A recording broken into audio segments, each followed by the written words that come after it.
All right, everyone. Hello and welcome to MiMentor. Together we mentor UCSD Q&A webinar. We're going to do a little webinar etiquette before we begin. Please take this time right now to mute your microphones. Whether you're calling in from a phone or through your laptop, please take a second to mute those microphones and also stop sharing your camera unless you are a presenter. Thank you very much. MiMentor is very happy to host you all, and we are very excited for our UCSD Med students who are sharing with us their time, their knowledge, their experiences, and their expertise to bring this awesome event to us. So I am going to begin sharing my screen, and we are going to go through, let's see, a few questions today. And just to let you know, you can edit your screen so that you are only seeing the people who have their cameras on, which will be our entire panel. Don't change it to the ones that have their microphones on because they may not all have their microphones on at once. I'm sharing my screen so that you can see the questions that we are going to ask.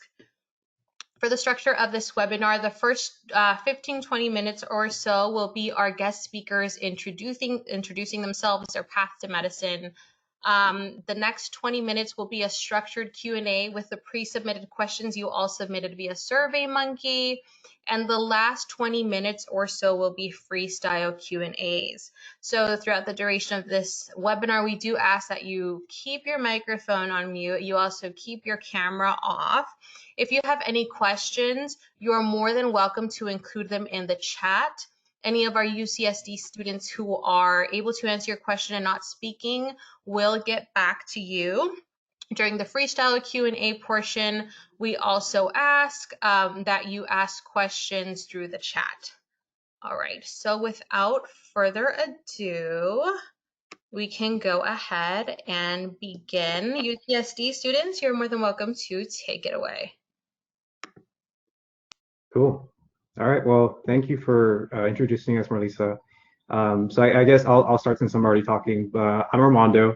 I'm a third-year medical student at UC San Diego with the Prime Health Equity Program.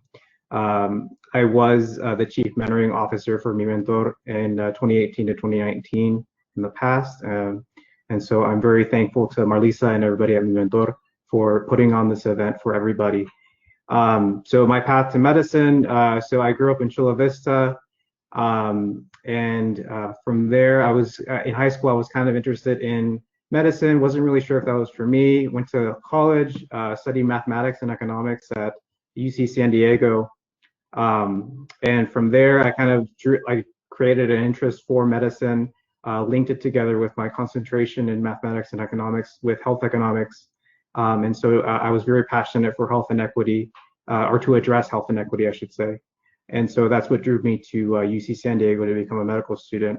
In the future, I hope to become a cardiothoracic surgeon involved with societies such as the thoracic STS, I forget the acronym, but many colleges like the American College of Surgery and other societies have within them leadership and advocacy chapters. And so I hope to be involved in that realm.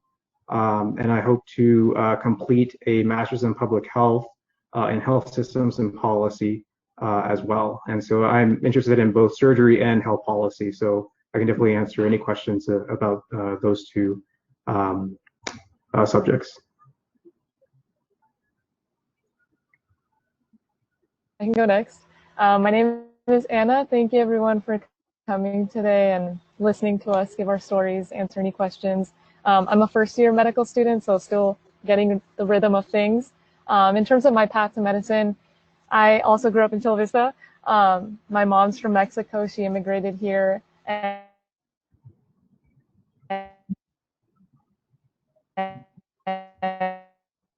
my dad's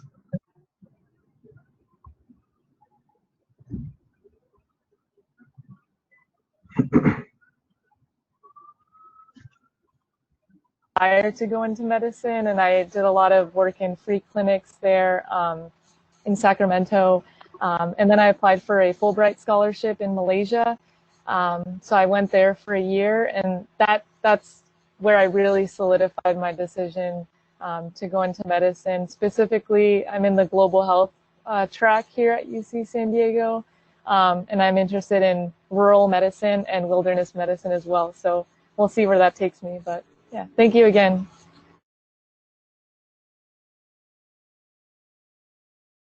Hi everyone, I'm Cecilia. I'm in between my 3rd and 4th years of medical school, so I'm currently doing a master's in public health here at UCSD with the PRIME program.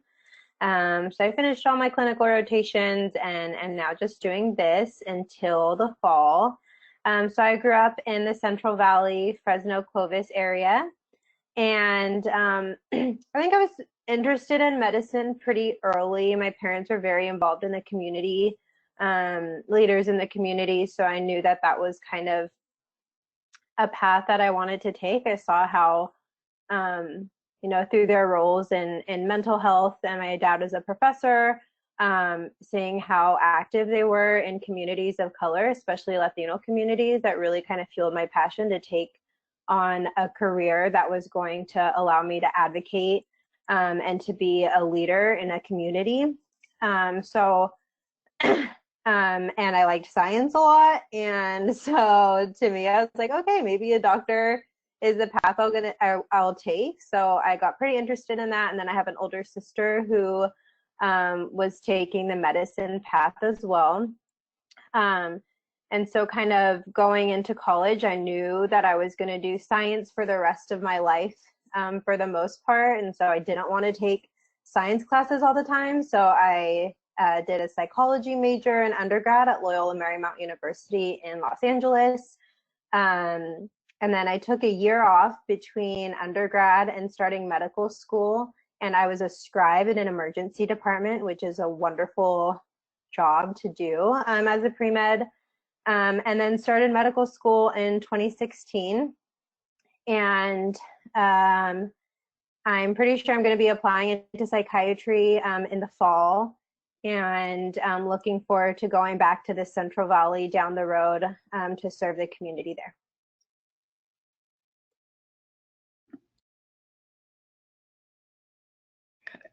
All right. Hi, everyone. My name is Jessica. Thanks for being here. So I grew up in the Central Valley. I'm from a small town called Wasco near Bakersfield, and I was born in Mexico.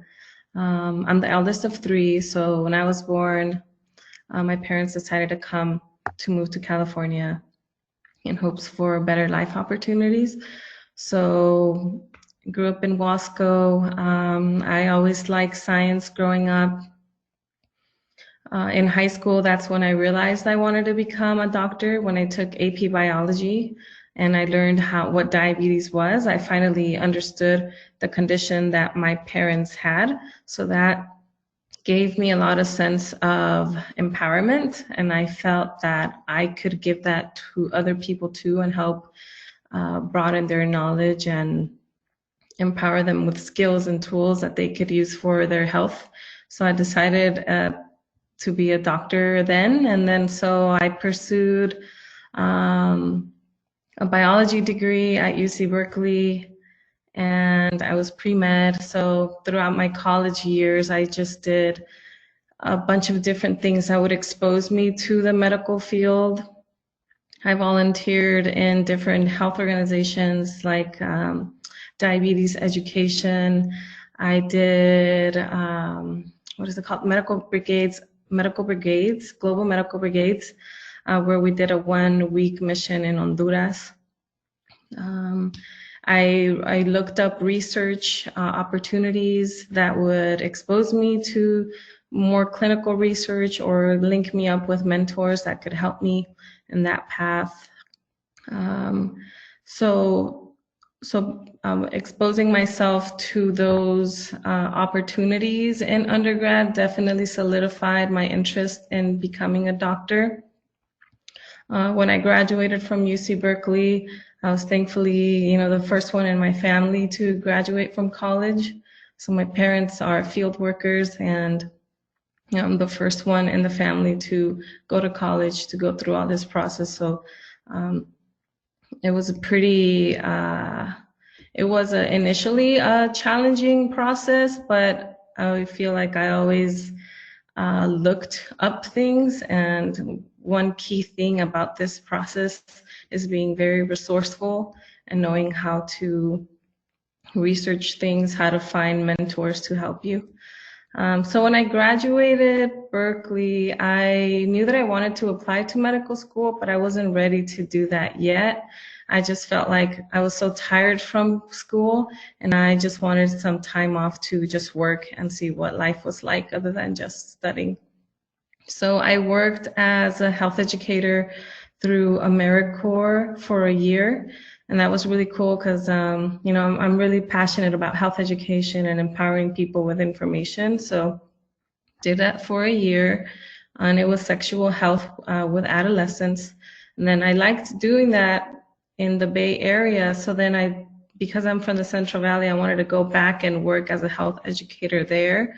So I worked at a youth center in a town called Shafter, and I was a health educator there for 1 year. So I spent 2 years working, and then by that time, I was like, okay, I'm ready to apply to medical school now.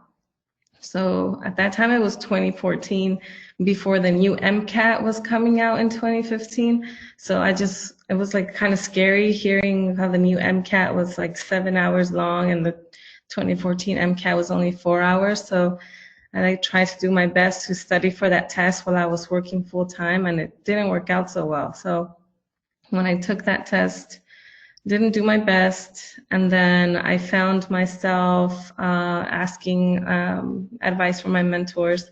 One of them suggested that I apply to a post-bac program where you take additional classes to improve your science background. So I did that. So I did the UCSD post-bac program for a year, took a bunch of undergrad science classes. That helped increase my GPA. I was set up with a mentor who helped me throughout the medical school application process. And so being part of this post-bac program was really helpful for me as a first-generation student, trying to find my way, trying to make myself a strong competitive applicant. And it really helped me become more confident in my application as well. So during, once post-bac is over, then that's when my application year was for medical school, and it takes a year to apply. So during that year, I wanted something flexible for me in terms of a job, because I knew we would have to go for interviews, and it's just the application process is also time consuming. So I just wanted something more relaxed. So I was a substitute teacher during this year for high school students at my old high school, which was pretty fun. And then, so there 4 or 5 years went by, and then I started medical school. So I didn't anticipate it for it to be that many gap years, but that's the way it worked out. And thankfully, I'm here now. I'm a third-year medical student at UCSD, and I'm in the PRIME program. So I'm working towards my master's in public health, like Ceci.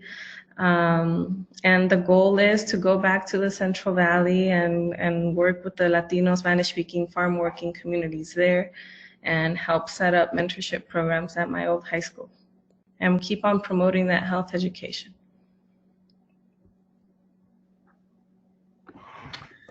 Cool. So my name's Edgar. I grew up in Escondido, which is San Diego County. From Escondido, I went to Williams College, which is in Massachusetts. Did 4 years over there, which was like 4 of the hardest years of my life, just because being first gen, being from San Diego, like it was complete opposite to everything that I was used to. And so just like adjusting to the whole college process was difficult for me. So I'd say that like my college experience in terms of, I mentioned this a little bit in my my bio, but you want to see like a upwards progression in terms of grades, but mine was definitely not that. And so I think I started off pretty solidly, but then like every year something happened, or there was a class that I struggled in, or something went wrong, and I just kind of like saw the stream of mine of like going to medical school slip away. And so by the end of so while that was happening, I still was kind of like applying to things. And so some of the things that I did while I was in undergrad, I did, it's called SMDP, which is you apply for it, you can apply for it as a freshman or sophomore in college. And so it's like a pipeline STEM program. And so I applied for that and I did that. And then I also was able to do a CDC sponsored internship. And so I think even though my grades weren't strong, I was still like trying to prepare myself as best as I could, and trying to apply and get as much experience as I could, to show that I was still committed to pursuing this dream of being a physician. And so by the end of college, I was just kind of like, okay, my grades aren't the best. Do I work or do I apply for a post-bac program? And my college pre-med advisor told me to apply to post-bacs because there was, even with work experience, like my grades needed to be stronger. So like Jess, I also did the post-bac program at UCSD, and then did that for a year. And I think I'm really gonna echo, just like, if you guys think that your grades aren't the best, or that's something that you're not confident in, I think doing a post-bac program is just a second chance, to be honest. It's a chance to like recommit yourself. It's a chance to rededicate yourself and refocus and show that, okay, things may not have gone the way that you anticipated in college, but this is how committed I am to being a physician. And so every time I like talk to students or anything like that, like I always say, like, don't let grades be the thing that kind of like, don't weed yourself out because of your grades. Like college, let the medical schools always consider a post-bac. So after I applied for after I did the post-bac program, same thing, it was like the application year. And so during the application year, I was working at the YMCA. So I worked in social service, and through the YMCA, they had a program where they helped youth ages 15 to 25 get work experience. So I was a case manager doing that. And I'm now second year, so I'm studying for the STEP exam, which is crazy to think about, and just to be in this process right now. And not sure yet what I want to do in terms of specialty wise, or what route I want to take. I'm considering emergency medicine, I'm considering family medicine, and internal medicine. And with being in the prime program, I would also have the opportunity to do a master's. So also not sure what I want to do with the master's. So very, very undecided. Hopefully some of that stuff clears up sooner rather than later. Excellent. So Marisa, do you want to go ahead and lead us into the questions? Yes, thank you guys so much for sharing and for being active in the question chat. We're going to go ahead and start off with the questions everyone pre-submitted through SurveyMonkey, which will be appearing on your screen shortly. I am sharing my screen. So any one of our panelists are more than welcome to answer. We're going to go ahead and start with number one. If you pre-submitted a question that our med students are unsure of or don't have an answer for you right now, they'll let me know and we'll go ahead and skip that one.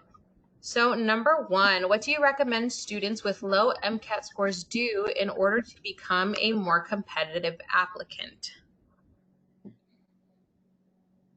I like the response after the question, besides getting a better MCAT. I think one of the major things you want to do is definitely get a better MCAT score if you feel like your score is not competitive enough.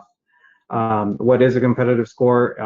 So it's kind of subjective among the different medical school institutions. But when I was applying, I was told that you want to aim at least above 500 when you're getting your scores back. So I think what I did when I was taking the MCAT, so I actually took the old MCAT and the new MCAT. I took both of them. And when the new MCAT came out, I actually had to do a prep course with Princeton Review because I didn't take the prerequisites for sociology, the psych-soc section. So I needed some prep for that. And in the end, I got a better score. And so I think what this question is kind of getting at is what is the best way to get, or like what is the way to get a better MCAT score? And I think the best way to get a better MCAT score is always practice. And with practice, if you take practice tests, try to simulate it as best you can. Try to allocate one Saturday morning where you just, dedicate yourself to 8 hours of taking the exam. And then the day after, you want to review the answers that you put down, which ones you got wrong, which ones you got right, and understanding where your deficits are and addressing those first. I think that's the best way you can kind of get a better MCAT score. But aside from, trying to make yourself more competitive in terms of if you're applying with low MCAT scores, I think a better way to go about it is to try and improve on that score. I think schools definitely want to see improvement when they're looking at applications, and which is what they saw when they saw that I took it 3 times. So just keep taking the exam as many times as you need to improve your score. Thank you, Armando. We're going to move on to number 2. Is it okay to apply with stats below average, as in URM? URM stands for underrepresented in medicine. I think what's important is that most medical schools, they do a holistic review of your application. So they take everything into consideration, your GPA, the classes you took, your major, your personal statement, which is in the primary application, the work activity section. There's even a section on the primary app where you can describe any disadvantages you have had, whether they be social, economic, or whatever, personal or medical or whatever else. So I feel like there's a lot of opportunity for you to show, describe who you are and what your interests are, what your passions are, what has influenced you. And I feel like the medical schools take a look at all of that, and they consider it on a basis. But anyone else have anything that they can answer? In short, yes. I know that if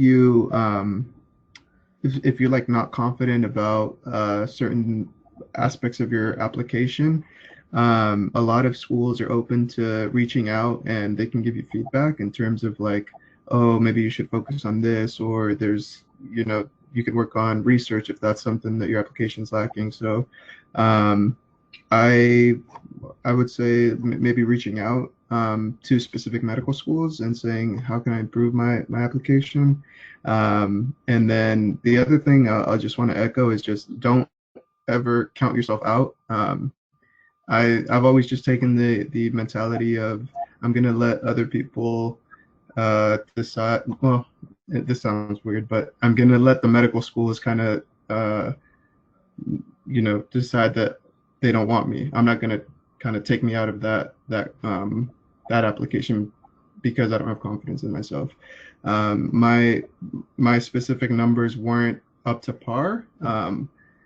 And so, it's not all about numbers. That doesn't show necessarily your intelligence. It doesn't show, what you're capable of or what you're passionate about. So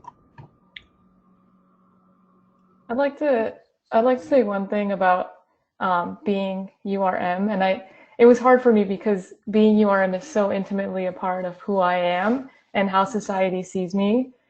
But one thing that helped me a lot applying to medical school is I encourage myself to look outside of that label of being URM and how society sees me, and see myself as a capable and worthy human who can contribute to the medical field. So it kind of builds off of Edgar's idea of building that confidence that you need to apply to medical school, and taking away that label that you have for yourself.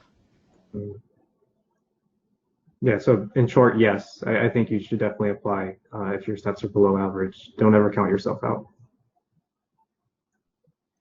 Thank you all. All right, question number 3. Are community college courses for any of the prereqs viewed negatively by admissions? Not that I know of. You can correct me if I'm wrong, but nothing got viewed negatively against me or other people that went to community college. If anything, you save a lot of money by doing 2 years there and then 2 years at a university. So. Yeah, what matters is, I think what matters is schools want to see that you can do well in a subject matter like science. So as long as you can do well, whether it be at a community college or CSU or UC or private school, whatever it is, they want to know that you can get a good grade on it. What's also important for grades throughout college or in post-bac also is that they want to see an upward trend in your grades and GPA. So like me, for example, I started off a little rocky with C's during my first 2 years in undergrad, and that was like in the OChem and physics, and, you know, those classes were tough. But towards my 3rd and 4th year in undergrad, I like got mostly A's. So they want to see that upward trend. So it doesn't matter if it's from a community college or not. Fantastic. Number 4, is there financial aid for DACA students available at UCSD? And I know that you may not be aware of this, but if you are, please let us know. If not, we can look into this later.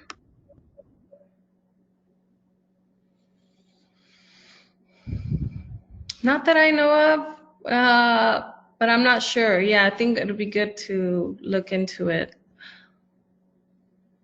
And I do want to reiterate that there is a MiMentor event May 11th with Dean Galuma and HMP3. So if we don't answer any questions, including this one, definitely try to make it to that event because Dean Galuma will definitely have most of the answers on here. Awesome. So I think you guys have touched on this next question with a lot of the previous questions. So what does UCSD School of Medicine look for in an applicant, and what kind of student would thrive at UCSD? So we're going to go ahead and go to number 7. So what non-clinical activities did you do that you think made you stick out?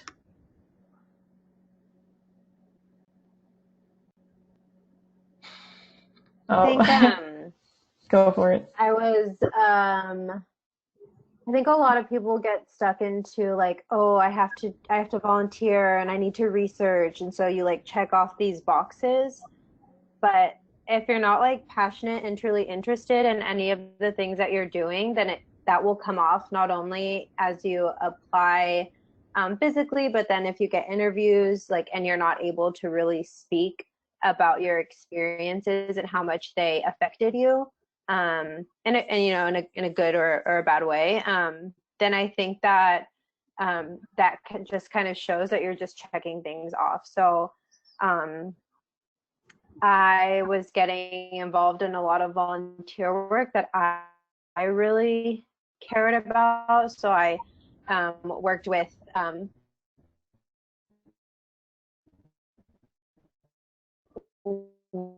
women and their children who were like in domestic violence situations. So I volunteered with the population of that nature. I shine when you apply an interview.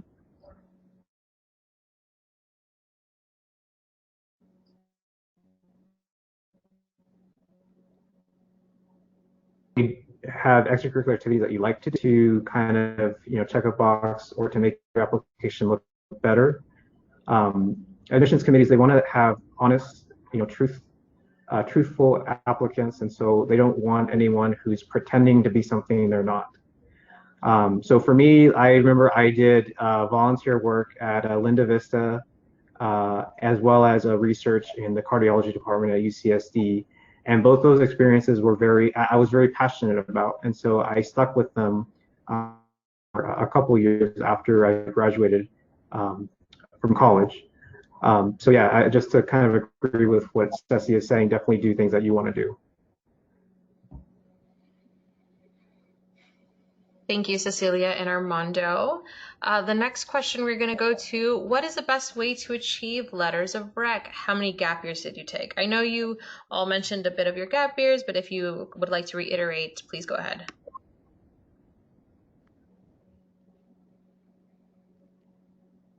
I can give this one a shot. So in terms of letters of rec, so I went to UC Davis, and it's a huge school, and almost everyone tries to go to office hours and look at and see the professors and talk to genuinely have a connection with the professors, and constantly going to office hours. And it was a weird situation because I did my Fulbright in January and I graduated in December. So I made sure I got all my letters of rec beforehand, before applying. So I definitely recommend trying to gather all the letters of recommendation early so that you don't have to worry about that as much. And then you can store them in Interfolio or something like that. But in terms of actually getting letters of rec, it does take a lot of effort on your part to get to know researchers and clinic people that you work with. Yeah. Yeah, so I feel like in the things that you're involved in, either through volunteering or employment, try to build connections with those who supervise you or who you work with, who can write a strong letter of recommendation for you that points out your strengths. Because that's what really matters about these letters of rec, is that you want someone who can write really well about you for the admissions. Mm-hmm. Oh, yeah, and sorry.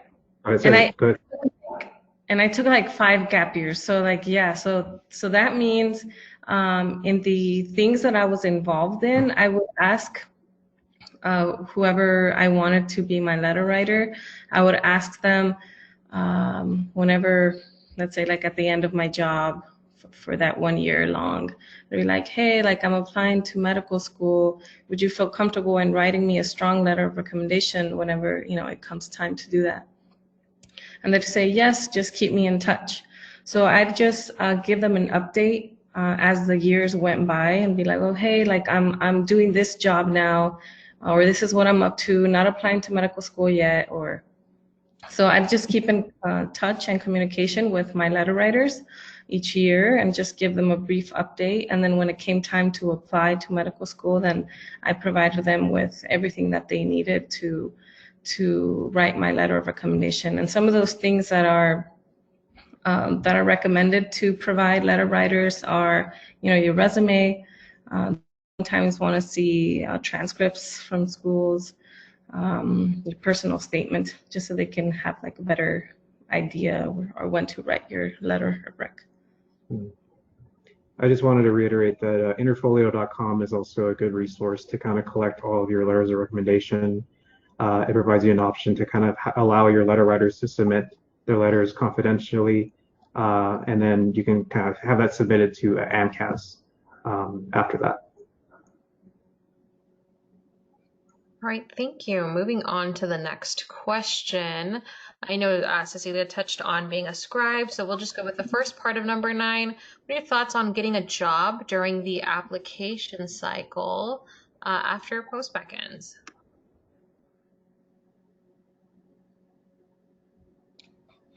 Oh yeah, I kind of mentioned this when I was introducing myself, how because I knew I was confident already in my clinical experiences with having been a health educator for 2 years. And then having some experiences in college too, I felt like I had those things down. So that's something that you might want to consider. Want to see what's something that you can improve on or strengthen in your application during that year, if there's anything. But for me, I chose to do substitute teaching because it would allow me the most flexibility with when to go off for interviews and to work on the application process. Yeah, I definitely recommend in terms of when you're looking for a job, being clear like with whoever your employer is that you are applying, and so that's just to give them a heads up too that you're gonna maybe be leaving for like interviews and stuff like that, and so um, that's one thing that I want to point out, and then the other is one thing that I did during that application cycle was I still like continued to volunteer. So I got involved with the UCSD free clinic. So if you're involved, if you like live near a medical school, or if you live near like a clinic or something like that, just like look up whatever um, community efforts or community programs that the medical school or the clinic may have, and try and get involved with that during the gap year, because a lot of people while I was on the interview trail asked me like what I was still doing medically, and so that was something that I would bring up.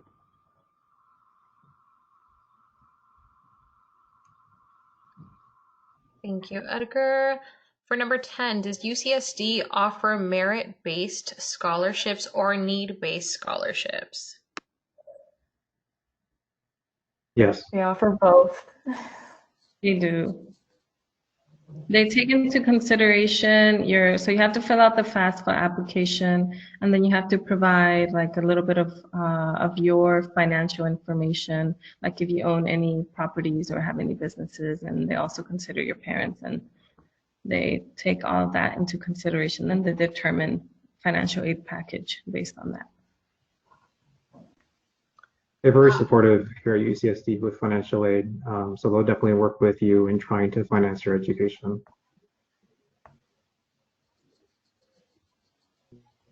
Great. So I think 11, we are going to leave for the May 11th webinar because the dean will probably be able to answer that best. So we'll finish off this section with looking back, what advice would you give yourself when applying to medical school? So I think the biggest thing for me was realizing that you yourself are both your biggest supporter and your biggest enemy. So you have to realize that everything that you want to accomplish in life is only going to be done if you do it. So when it comes to your application, just reflect on experiences that you enjoyed the most in terms of your extracurricular activities.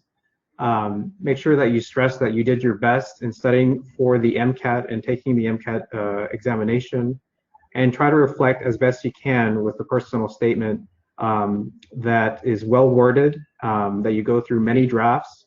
Try to like aim for like at least 10, like really try to make it well written and easy to read so that the application committee sees them as you see yourself. I think that's like one of the big things that I took away from my application experience. For me, like I applied 3 times, and out of those 3 times, I noticed that I had to apply early. So I remember the first time I applied was in October of the cycle. I didn't get in anywhere, and then I applied 3 months earlier in I believe July, and that still didn't work out. So I made sure that my application was one of the first to get in on my last try, and eventually I did get in. So definitely apply early, make sure your personal statement is well written, that it comes off clear, do your best on the MCAT, and make sure that you highlight all the experiences you enjoyed the most that connect best with medicine. And I want to reiterate that all your extracurricular experiences don't need to be related to medicine at all. I've heard people coming from, education, we have teachers, tutors, they reflected on those experiences and kind of linked it together with how they would practice as a physician. So definitely do your best in applying early and making sure that your application is very clear. I think for myself, I think I would tell myself just to believe in yourself. Like, don't stop believing in yourself. Like, it's a rough road, and you can sometimes feel discouraged, but just keep on working hard, and Never stop believing in yourself because you can do it. And just like last quick thing, seek mentorship like in any way. So already being involved with this event tonight is huge. I was never really involved with these things, and I think I struggled a little bit. Luckily, I had a sister who had just gone through it, but I think if I would have been able to talk to and hear from a number of different people, that would have helped. So if anybody ever offers to chat with you, to email you, whatever, take them upon that. Even just introduce yourself, say, I'm kind of thinking about it. You might have a couple questions, but just like try to engage in as much mentorship as possible. And then when you're in the position that you were aiming to be in, you should, do the same and give back and offer to be a mentor, because that's what, this is all about, is like, as we rise, we need to bring everybody else, with us. So just continue the whole mentorship chain along the entire path.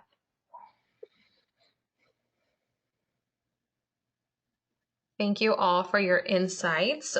We will now be going to portion 2, so interviewing at UCSD.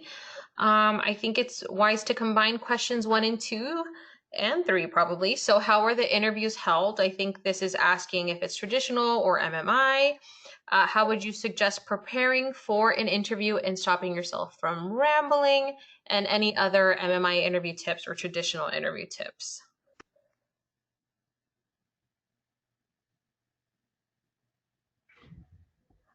I actually really enjoyed the MMIs. I found that when I had a traditional interview, that's when I was rambling. Whereas the MMI, you're given like a prompt, you have to answer it, you don't have that much time. And I think you answer it to your fullest ability, and, just be cognizant of the time. It goes by fast. But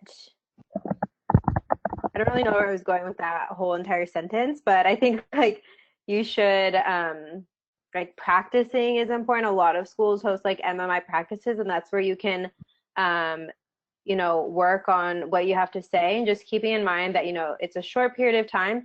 But what I really liked about the MMI is that even if I didn't do well in 1 or 2 of them, there were still like 6 or 7 other MMIs that I felt like I did really well in. So like 1 isn't going to hurt you. It's like 8 or 9 or 10, whatever chances to shine with all of these different people. And so even if 1 didn't go so well, there's going to be another one that's going to be great. So I think I took a lot of, I really felt comfortable with that, and kept that in the back of my mind, and enjoyed. They were actually like pretty fun, and so also have fun with it. And I know it's intimidating, but again, if there's any opportunity for you to practice the MMI, that would be really helpful.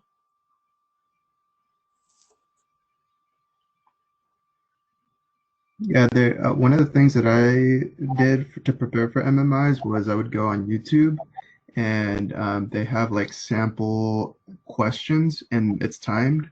So I would just like play the video, it asked me the question, and then some of them even like give you advice as to how they would answer it, or like what things you should consider in terms of topics regarding the topics. And so that's one of the ways that I practice. But I would ask my sisters, like, be a harsh like critique when I was practicing with them. And I just try to do it as much as I could, so I could like be comfortable once I was there, because I'm a rambler, and then I also get very nervous very easily. So I just tried to practice it as much as I could, so that when it came time to the interview day or whatever, it was just like, okay, I knew what I was going to say, and I knew the points that I wanted to make. So practice.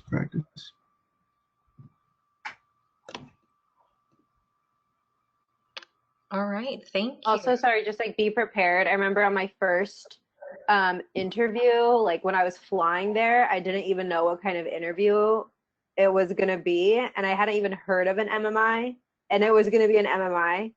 So I was like freaking out. So just like make sure that you're kind of prepared, and and you know what to expect. So that's the other tip I would share. I would Yeah. also just say have fun with it because like as much as I practiced, when I got to the moment of like being in front of the door and seeing the prompt, my heart literally dropped and I'm like, I can't do this. But once I was like, just be yourself, have fun with it. You made it to the interview. It's all just gonna flow and it'll be fine. So just remember that.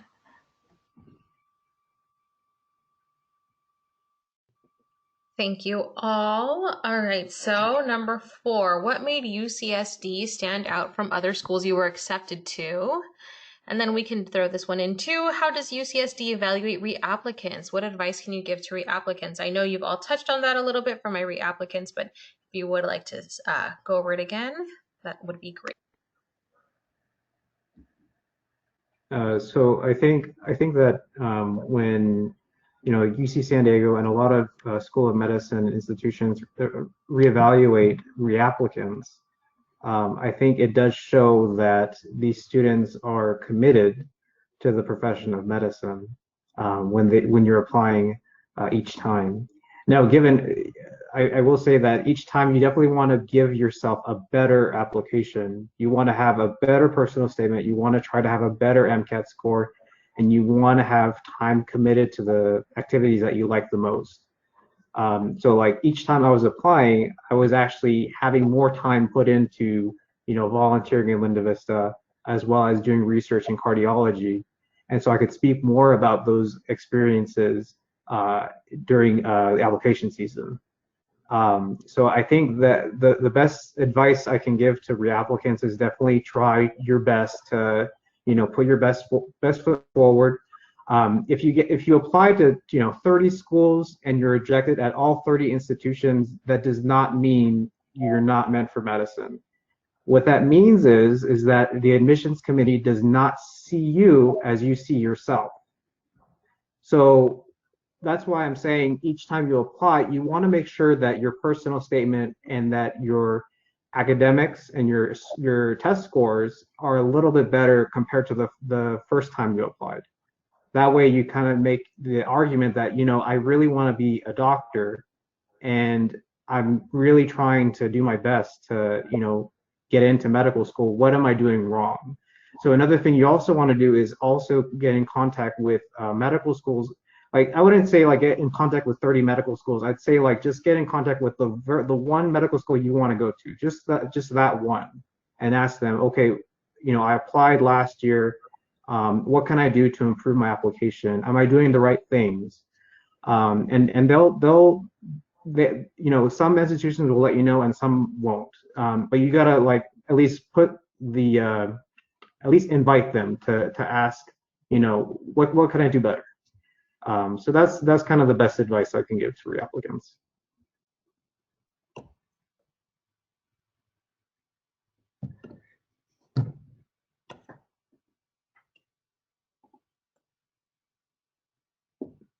Thank you, Armando. Any input on what made UCSD stand out to you or choose UCSD from other schools that you were also accepted to?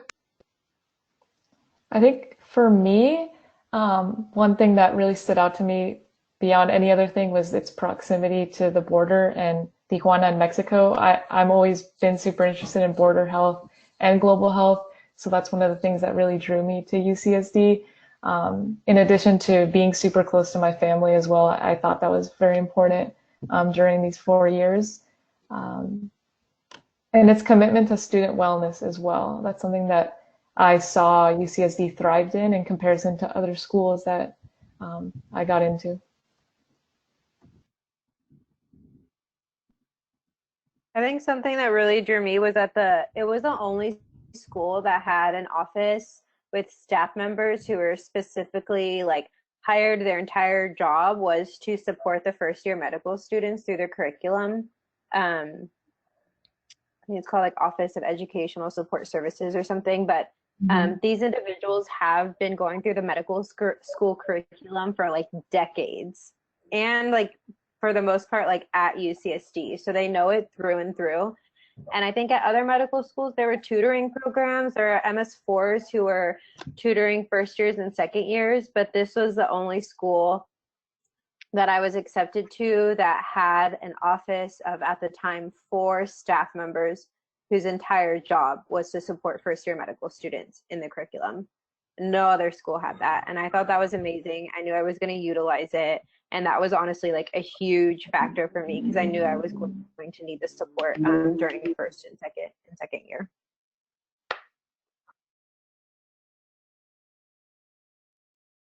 Thank you, everyone. All right, so we're going to move on to talking specifically about Prime. I think we can combine 1 and 2. How do we go about applying to the Prime program? Do those that apply to Prime Health Equity get screened differently than those that simply apply to the UCSD? So when you apply for the Prime program, it is a separate secondary application. You have to opt in to apply for the Prime program at UCSD. So if you opt in for the Prime program, you're not screened differently compared to other applicants. You just have to get accepted to both Prime and UCSD to actually become a Prime student. So they both have to go hand in hand. I think that pretty much sums it up. So you just have to do a secondary application, and I can't recall. I think I interviewed separately for the. Jess, do you remember if you interviewed separately for Prime? Yeah. So when you apply to the Prime program, yeah, you're basically applying for Prime. What the admissions can do, they can decline you for Prime, but give you a general School of Medicine interview, or they can give you a Prime interview and consider you for that. So yeah, so it was a Prime specific interview, and it's MMIs as well, just a little bit more focused around Prime related things. And the thing about our Prime program, so it's generally a 5-year program. So it's an MD combined with a master's degree. We're allowed to get our master's degree in whatever we want. It could be Master's of Public Health, Education, Nutrition, even business, whatever it is. So we do that master's after our 3rd year of clinical. So Armando and I are going to finish our 3rd year this June. And then we're going to go off and do our master's in public. I'm going to do it in public health. You are as well, right? Yeah, so, and it's 1 year long, specific for medical students pursuing this degree. And the focus is to, a lot of with the other UC primes, everyone has their own focus. Ours is health equity, or UCSF is like urban. UC Davis has like 2 or 3 with the San Joaquin Valley and the rural primes.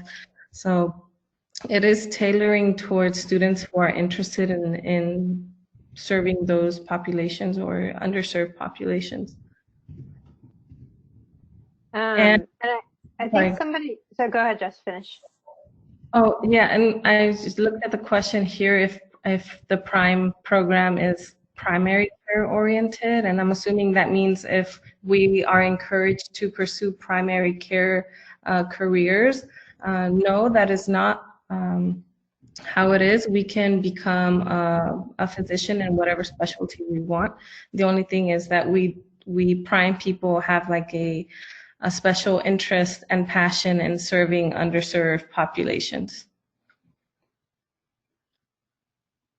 Yeah, I know I had talked to somebody recently who said that they really liked the Prime Health Equity program because it was very broad, whereas some of the other Prime programs aren't so broad. And one of the questions in the chat was like, is it only for students from Latino backgrounds? That's definitely not the case. Like just said, it's for individuals who are interested in working in underserved communities. It's an extra year or 2, so you keep that in mind as you're applying. I honestly think the year has flown by. I'm almost done with it, and it was like my sister had done the UC Davis San Joaquin Valley Prime program, which now is with UCSF. and they didn't have a master's program. So she asked me, like, do you really want to do a master's? Like, that's a whole nother year. So I had to think about that a lot. But one, the year has flown by. Two, I think it's going to be really helpful in the future to have an extra like toolbox that of, you know, things that I learned in a master's program for the future. And three, and you wouldn't, you know this now, but like it honestly feels really good after first and second year and then third year of clinical rotations to kind of like take a deep breath from medical school and just like reevaluate life and spend time with your family and think about what, you know, what residency you're going to apply into. Yeah, those are all things that I've kind of thought about now that I'm currently in my master's year and finishing it. But I'm also eager to get back to med school. Yeah, I'm thankful to have that extra year to kind of reflect a little bit more on my career path. But I do want to kind of stress that what makes Prime Health Equity at UCSD unique is the fact that our program is trying to address health inequity in all communities. So it's not just, you know, Latino communities, urban communities, rural communities. You can definitely, you know, apply what you learned here at UCSD in any community you want, as long as it addresses the health inequity in one community. So I know that UCI also has their Prime LC or for Latino communities, but yeah, Prime Health Equity is not only for Latino students, as Ceci said. It's definitely open to everybody, and you can definitely address health inequity in anywhere you want. And as I said, I'm interested in surgery, and so I'm actually going to be trying to look for inequity in surgery. So, you know, we're very, it's very common knowledge for people in public health about health inequity in medicine and in psychiatry, but we don't really talk much about health inequity in surgery too much. And so my like aspiration would be to kind of make that more common knowledge among public health professionals.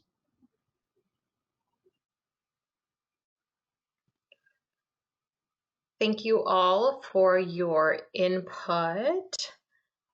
Let's see, we're going to proceed to question number 5. It says, what opportunities do students have to learn about and address health disparities in specific communities? I think that's been addressed a little bit. Since San Diego has a relatively large Hispanic population, are there opportunities for students to improve their Spanish and learn to practice medicine in Spanish? I know that LMSA has started Spanish tables, which are being widely used in the first and second years. And they also have a Spanish elective. I'm not a part of it, but it targets students that have proficient fluency in Spanish. And personally, my ACA, which is ambulatory care apprenticeship, where you get paired with a doctor, I'm paired down in Chula Vista, and all the patients are Spanish speaking. So not that I need to practice, but I get help practicing the medical aspect of Spanish, which has been really helpful. And I know Free Clinic has a lot of opportunities for that as well. I don't know if anyone wants to chime in with extra resources. I think UCSD Extension also offers Spanish classes, and I think the medical school can give you like a voucher that you can use to pay to take a class at the UCSD Extension, so that's cool.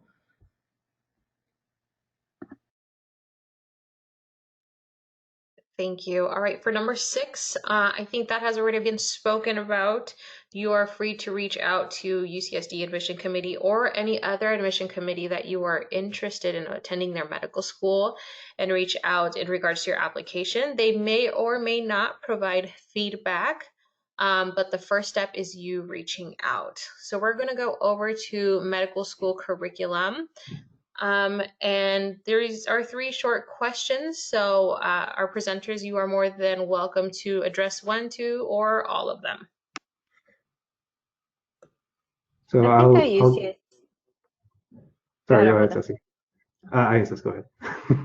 Okay. I think UCSD probably has a pretty strong commitment to underserved communities, especially exemplified in the UCSD Free Clinic, probably most notably. But I know that there are a lot of faculty members and students who are working in tons of other communities that are underserved. Refugee clinics, they have a program that goes to, it's called Vidai, and you go, I'm sorry, I'm gonna like totally butcher this, but somewhere in Mexico, and you do this clinic. Oh, I think it's Oaxaca. And you go to this clinic that has been established there for like 20 years. And so you serve that community. I think they have it like once a quarter or twice a year. But there's definitely a strong commitment. I don't think lecture attendance is not mandatory. It's you could do podcasts. I personally like being in school, so this like online pandemic situation is a little rough, but it's not mandatory. And then, sorry, I'm going through them because I want to get through, like, go to the student experience questions. So the curriculum at UCSD, so the first year is like kind of like the normal processes of the body, and the second year is like the pathologies, like all the diseases. So I really enjoyed kind of getting a first pass through the normals and then learning about the diseases. I thought that was really helpful. And the other thing I really like is that our anatomy and histology labs go along with what we are doing in lecture. So if we're in the cardiology block, we're going to do anatomy of the heart. If we're in the GI block, we do it, of the GI system. Some schools will do anatomy all in like 4 weeks, which is also great, but I think it was really it was just more useful to kind of learn about the systems like all together, all at once, and be able to like visualize the system and things like that. Before we move on to the next section, I was really excited to share for the first question in med school curriculum that UCSD now has a health equity track. And so all of our colleagues are now required to take a series of lectures headed by one of our physicians, who also helps lead one of the problem-based learning groups. So yeah, we're actually having a huge commitment to health equity in that regard, and then that doesn't even include with what we have with prime health equity. So it's pretty exciting. I love the pass no pass of the first 2 years of the curriculum. Say that again. Yeah, because it's there's less stress, less pressure on doing exceptionally well on the exams. It's not letter graded, so it definitely feels good. Yeah, that's right. P equals MD. That should be one of the biggest things that you guys consider when looking at medical schools and when deciding, because like Jess said, if I feel like letter grades would just bring an additional level of stress that your first 2 years you honestly don't need. I mean, you're gonna start third year. There's like honors pass and third year and stuff like that, and so yeah, I definitely consider pass no pass. Yeah, I think pass no pass kind of helps to attenuate any sort of like hostility that might develop in the class as well. So that definitely is something you want to consider when applying to medical school, when you're looking into that. And I think this goes into like the medical school environment with what the culture is like at UCSD, because the curriculum is pass no pass during the first 2 years. Like everyone in your class is very supportive and helpful. We all tend to share our like studying resources. We do study groups together. It's a very supportive environment. Let's see. And the school staff as well, they're also very supportive. Like Ceci mentioned, we do have an Office of Educational Support Services. Like if someone is not doing so well in a block, then they can get extra tutoring or whatever else they need in order to get assistance to make it through the block. So they definitely don't want to let medical students lag behind or fail, because they're interested in our well-being and also in us completing the material successfully. I remember somebody describing it as like pass, like slow pass. Like they're gonna want to support you in any way possible. And I remember one time I got like a 60% yes on my pulmonology exam and I was freaking out. And then I went to my primary care clinic, this primary care physician that I shadow, and I was like freaking out, and he was like, no patient is ever going to ask you what you got on your pulmonology exam your first year of medical school, so stop worrying about it, just pass and move on. So yeah, that was, a good experience. Yeah, plus we always keep seeing the material over and over again. Every year it's like, we see the material in different ways or more in depth, so it definitely builds up. Our knowledge builds up. Mm-hmm.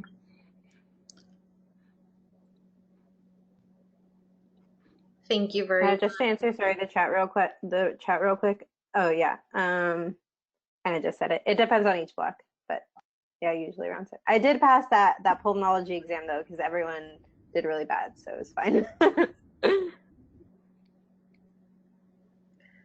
Thank you, guys. We are going to go on to question 2 for med school environment, which is asking what clinics are affiliated with UCSD. I think Edgar may have spoken a bit about that. And after that, any questions you would like to answer from student experience, just to be mindful of our presenters' time. Yeah, so really quick with the clinics associated, just UCSD, Scripps, Brady Children's, those are the main ones that are associated with UCSD. Okay. And did you say you wanted to move on to the student experience, Marlisa? You're more than welcome One thing I wanted to add. Any other med school environment ones. However, if you would like to hop over to student experience, that's fine as well. Okay, so you wanted to move on to that? Oh, I was just going to say that another unique thing about UCSD is, like, given that we're the only medical school in San Diego, we have access to not only our UCSD health system, but the VA. Scripps is like a private hospital system, our own children's hospital, and we have military experience. So, like, I don't know, I'm sure there are, but I don't know of other medical schools they're the only medical school in that community that has access to all of these different kinds of hospital systems that you get a chance to kind of dip your toes into. So I thought that was really cool. And then our free clinic, of course. So it's kind of nice you have a variety of systems that you could learn in.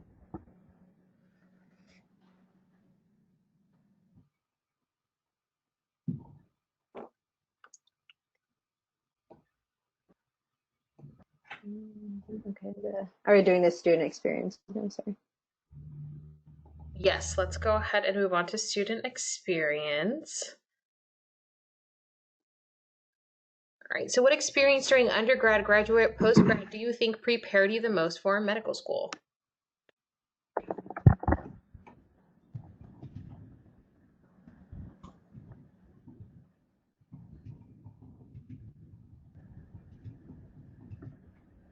We lost the audio there, but number 1. Yeah. You want to go ahead, Ceci? No, not necessarily. I can go. Sorry, my internet is really bad right now, so if I get choppy, I'm sorry. I think as far as like one specific experience, I don't really have that. I think it's just every moment led up to this moment, if that makes sense. If I had to give one experience, it'd probably be when I was teaching in Malaysia on the Fulbright grant, and that it's a long story, but basically I had to get really sudden surgery, and it was in that moment where I finally became a patient, and understanding what that meant in terms of doctor and patient relationship has prepared me a lot for the uncertainty that comes when you're in medical school, the doubts that come when you're in medical school, and the whole idea of not knowing what's next really helped me in that sense. Yeah, I can go off on more experiences, but I want to give the others a chance. I guess to put it put it short, there really isn't anything that can prepare you the most for medical school. You can take all the different like prerequisite courses, do a post-bac, take the MCAT multiple times, and you still won't be prepared for medical school. Medical school is definitely a different experience altogether, and it is something that you have to experience, for yourself to say like, oh, this is medical school. This is what it's like to actually study medicine.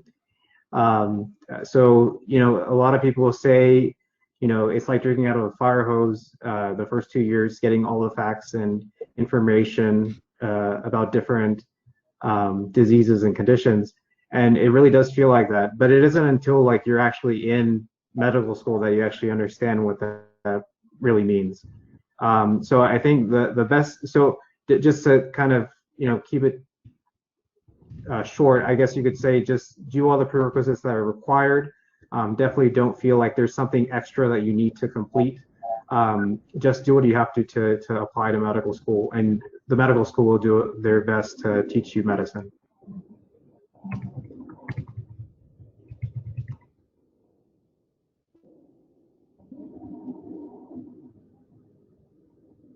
Awesome. All right. So for the speakers, I know we are running low on time. So if there are any other questions within the student experience section that you feel inclined to answer or talk about your experience, you're more than welcome to do so at this time. Before we open up to the freestyle Q&A for the last 10 minutes or so. Yeah, I can talk a little bit, just a little bit about myself. So, I'm a first generation student, first in my family to go to college.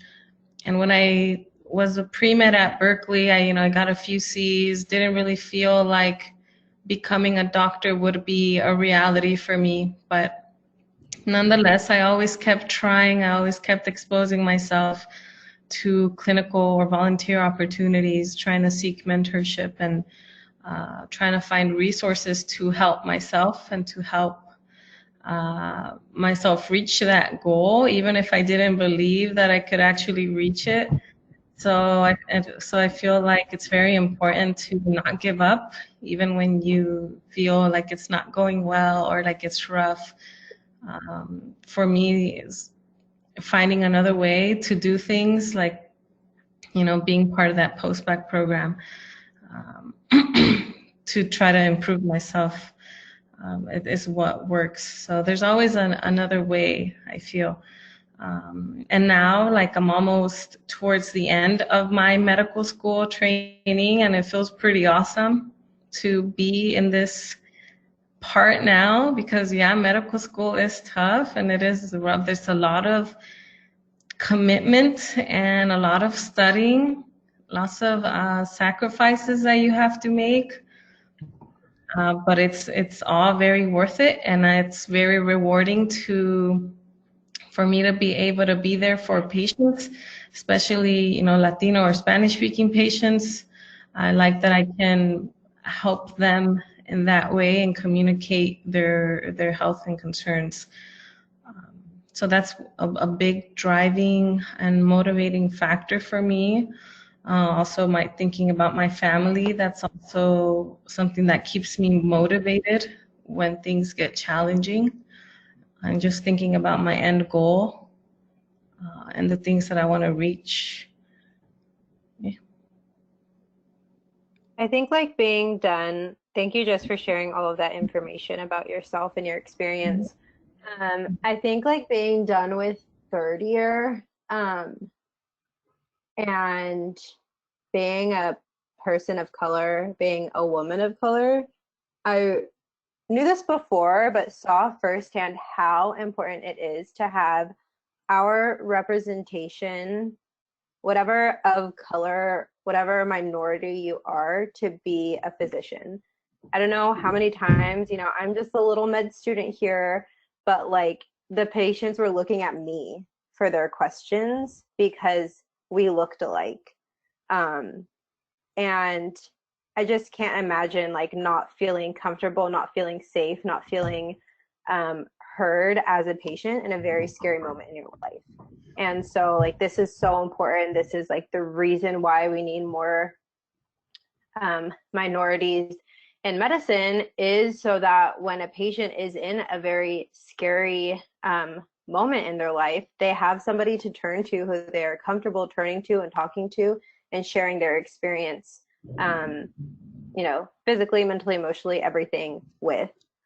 And I don't speak Spanish fluently, but I did my best to learn. I did my best to like be there for the patient, and because a lot of times they would only talk to me in Spanish, and like I have like enough to like get by and everything, but like I would be the one there that's then communicating with the patient if we didn't have like assistants nearby. So I think it's just so important to be a person of color, to be a minority, and to be applying and believing in yourself and persisting in getting to medical school. I would just share a super quick experience I had. There's a patient who is a psychiatric patient, but he was on a different service. So the psych people were consulting, and this patient was thinking that everybody around him, well, it seemed like he was thinking that everyone around him was robots. He was talking to like the nurses, the other doctors as robots. But the minute I started speaking him to Spanish, like no one was a robot anymore. We were all just people. So I think like that like situation is like really stuck with me, because like you have to be able to communicate with your patients. You have to be able to, you know, look like them and represent them on a medical team. So I think that's the other really important thing that isn't necessarily UCSD specific, but just like, you know, apply and persist. I definitely agree with everything that Ceci had said. And I do want to kind of address, you know, I don't know if this is still true among pre-med students about UC San Diego. I mean, we are a world-class institution in research, but that doesn't mean that, you know, students, minority students or students from underrepresented backgrounds shouldn't consider UCSD as a place to study. And I will say that, you know, us being the only medical school in San Diego, a lot of medical students have to work with patients who are Spanish speaking only. And so there is definitely a need for minority students, especially Latino and Latino medical students here at this institution. So I definitely encourage everybody to apply to UCSD when considering a place for study to pursue medicine, because it's a great place. The faculty are wonderful, and you know, we have wonderful weather. Food is great. Everything about UCSD is really as a place for study.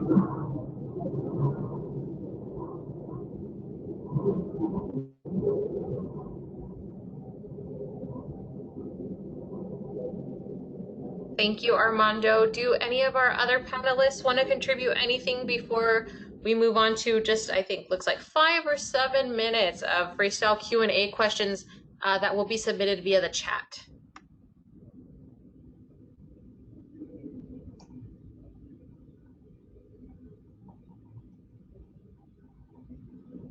Okay, awesome.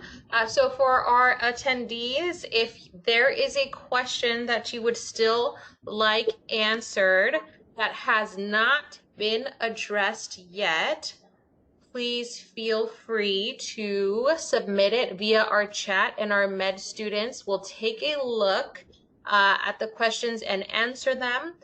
Our webinar is over at 8:30, so about a minute before, so we'll give thanks to them and wrap up. I'll also go ahead and leave my email in the chat in case anybody has any questions after the session. Please feel free to email me. But it looks like we already have one question from Sarah. It says, how did you guys decide on post-bac? How low were your metrics that needed a post-bac, if you don't mind sharing? So for me, I'll just say that I couldn't afford to go to post-bac. My grades were good. They weren't great when applying to medical school. So I had to kind of find the resources on my own to build my application, to build my personal statement, things like that to actually beef up my application a little bit when applying to medical school. So definitely, I want to let it be known that you don't need to be in a postdoc program to succeed in getting into medical school, but it definitely helps to complete one.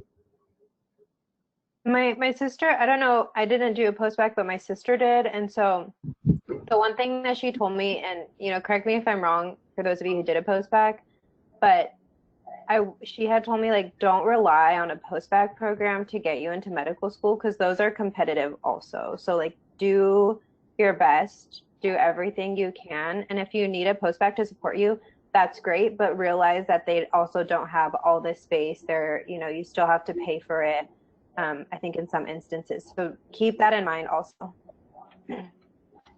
Yes, so I decided to do a postbac program. The reason why I decided to do was for various reasons. So when I graduated from UC Berkeley, I had an overall GPA like 3.4. My Southwest GPA was a 3.1. So I had a few C's in there from like the OChem, the physics, and etc. So I knew from then that my science GPA was not as competitive. 3.1 is kind of on the low end. And when I took that first MCAT, I didn't do so well. So I looked into structured postbac programs, and I put in the link in the chat that gives a list of a bunch of postbac programs. But I wanted a structured postbac program that would also offer a mentorship and an MCAT preparation class. And yeah, it is very pricey. A UCSD postbac program is very pricey, but luckily they do have some financial aid available for some students. In my cohort, there was like 30 people, and they only had 5 scholarships available. Of course, it didn't cover all of the tuition, but it does help when taking out loans, because for postbac, since you already have a bachelor's degree, you don't get scholarships anymore. You have to take out like private loans in order to pay for school. So I had to do that. So by doing this postbac program, I knew that I would take more science classes, and you really want to do well in the postbac program. By well, I mean you want to get A's, because you want to show the medical schools that you're very committed to doing well, and that you can handle the rigors. So I knew that doing a postbac program would help increase my GPA, would give me MCAT preparation course and help me prepare for the MCAT, and would also set me up with a mentor who could help me throughout the application process.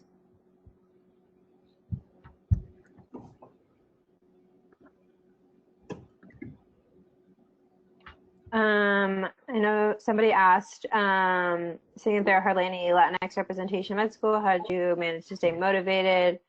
And then imposter syndrome. I think everyone probably deals with some version of imposter syndrome, one way or another.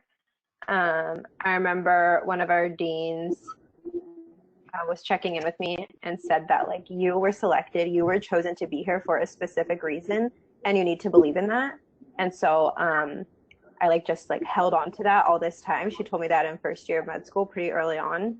And so just knowing that there are times are going to be tough, it's going to be rough. There might not be a ton of people who look like me, but I'm doing this for a particular reason. I have a purpose, I have a mission. I'm doing this for all the people that need representation in medicine, and that's going to drive you and keep you moving forward. You focus on yourself and your journey and your patients and who you're going to serve down the road. Yeah, I definitely agree with you, Cecilia. Being a first-year medical student, I'm still very much dealing with imposter syndrome, especially being a minority. And my class is mainly white, so it has been very hard to deal with. But it just gives me that space to reflect as to why I am here and what impact I can have. And one of my biggest mottos is compare and despair. So the more you compare, the more you'll despair. Just focus on yourself and your growth is what has helped me the most in this first year. And we'll see how that evolves as I enter clinicals and all of that. But I think one of the main things is just not to compare yourself to other people. Yeah, I want to just echo the part of like don't compare yourself to other people, because at the end of the day you only you have this whatever story you have that is personal to you, right? And so whatever experiences you've undergone or currently going through, that's things that make you who you are. And so don't compare yourself with other students, and also remember what you do have to offer, right? We always think about things that we're not good enough, or we always think about what we could do better, but give yourself credit for the things that you do have to offer and the things that got you into medical school to begin with. So And definitely don't shy away from asking for help when you guys are in medical school. I think for me, I always felt like I had to like do everything on my own as a medical student here, but definitely reach out whenever you need help with anything. All right. Thank you to all of our wonderful presenters for your time, for taking time out of your very busy schedules to answer all of our questions. If your question did not get answered in the chat, MiMentor has sent you a post-event survey. We're asking you to fill that out. Once you fill that out, we will give you access to these wonderful mentors and their emails. So if you have any other questions, you are more than free to reach out. Thank you guys so much for attending. We're very happy that you were able to join us. Thank you to our presenters. A big virtual round of applause for you all. MiMentor is really grateful for your time, and I hope you guys all have a wonderful, wonderful night. Thank you so much. Bye-bye. thank you. Thank you.